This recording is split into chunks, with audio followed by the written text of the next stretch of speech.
Bon, je tenais d'abord à remettre les choses dans leur contexte et appeler au peuple de Guinée au calme et à la retenue. Vous savez, c'était environ 5 heures du matin.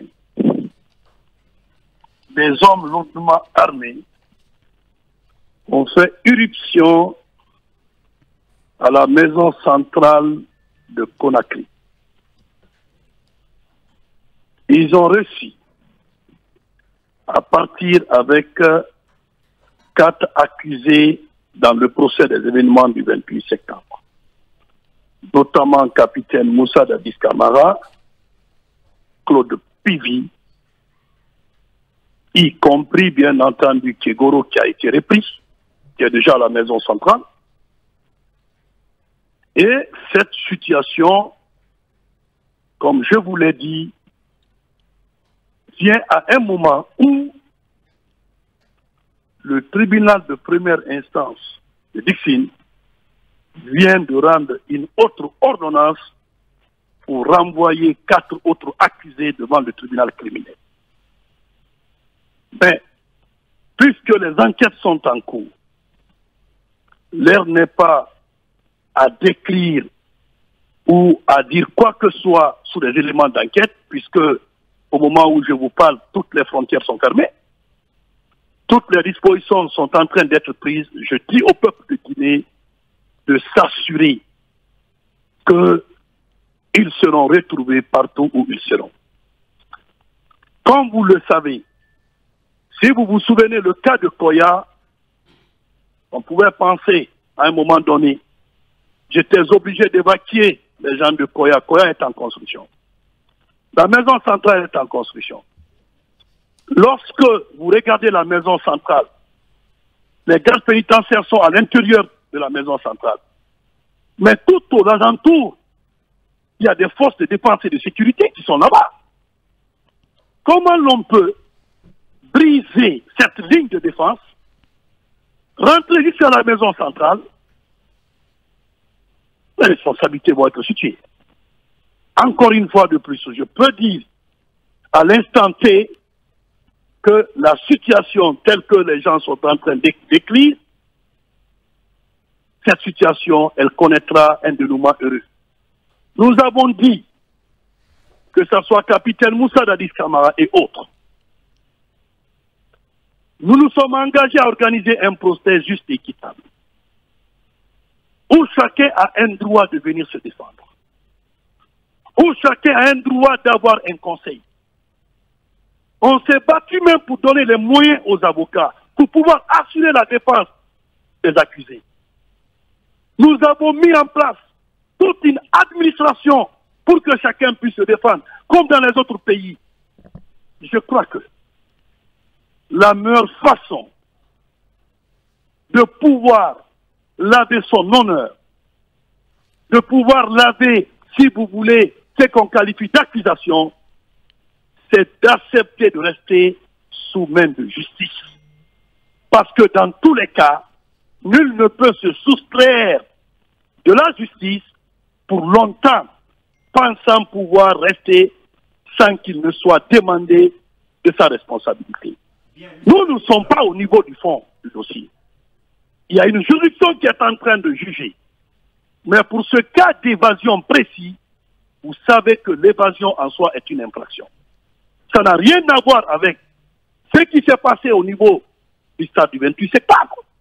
Mais ce que nous disons, évasion étant une infraction, j'ai dit au procureur général, les cordons de sécurité qui sont autour de la maison centrale, parce que les gardes pénitentiaires qui sont à l'intérieur ne sont pas armés. Vous savez, la prison, on ne peut pas mettre l'arme dans la prison, c'est pas possible. Il ne peut pas être armé. La prison doit avoir un cordon de sécurité. Si vous venez à la maison centrale, vous voyez qu'il y a un cordon de sécurité qui entoure la maison centrale.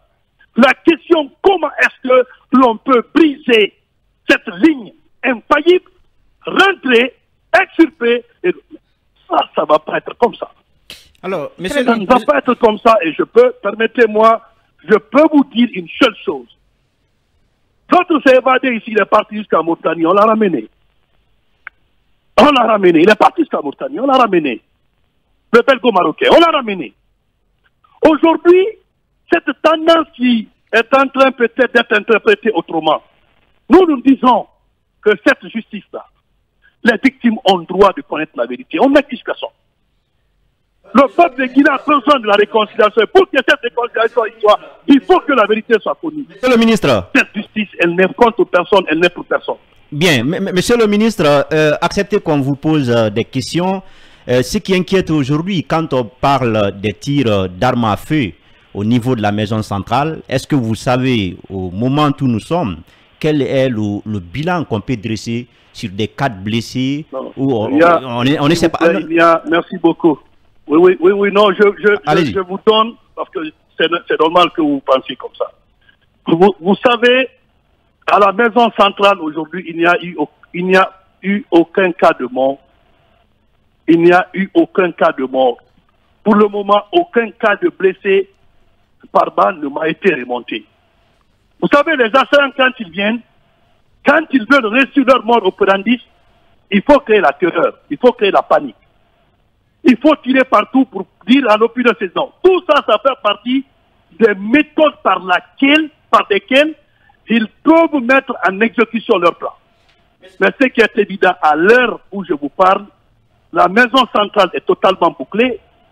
Les frontières sont totalement bouclées, je peux vous garantir cela. Et tout comme on l'a dit, j'invite les avocats des accusés. C'est une invitation que je lance à leur endroit. Personne ne justifiera demain pour dire que je n'ai pas pu résister à une force extérieure. C'est pourquoi on m'a pris, on m'a fait sortir. C'est le moment de lancer un appel à leurs clients.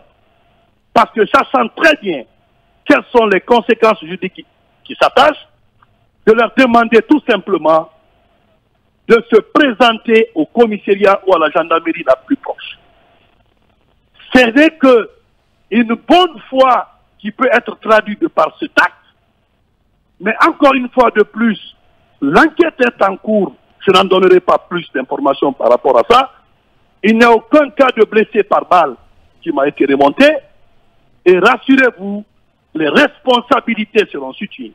Vous savez, il faut être humble parfois. Nous venons de très loin. Ce dossier du 28 septembre a été perçu comme un dossier intouchable. Nous voulons que les Guinéens se regardent et qu'on se parle. Je viens d'avoir Madame Asmao. Monsieur le ministre, vous êtes où? Revenez-nous vite. On est inquiet, monsieur le ministre. Revenez-nous vite. Je leur ai dit, Madame Asmao, si je dois mourir, je mourrai. Mais que chacun soit rassuré. La Guinée, c'est un pays où on ira forcément vers un état de droit. On n'a plus besoin de dire aujourd'hui, ah, telle chose. Non, on a besoin de cette justice.